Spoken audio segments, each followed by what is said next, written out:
यहाँ कसैलाई दिने आदमी चलन छैन रक्तले भुट्याएर गएको क्या अहिलेसम्म मैले जानेको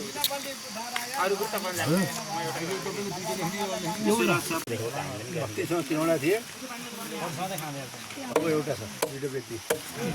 अब एउटै व्यक्ति सिलाउनु दाउरा खाएको मान्छे द्वारा हुन्छ न रे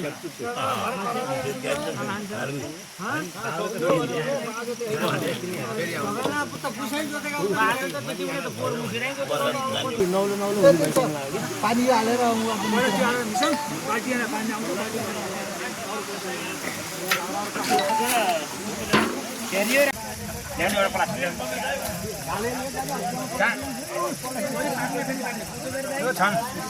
प्लास्टिक नखाला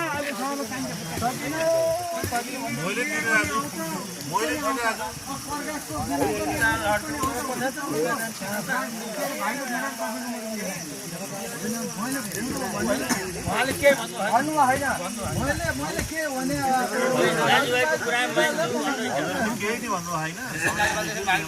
मैले मुखै पनि अड्नु पर्ने के भने दाजुभाइको निर्णय मान्छु भने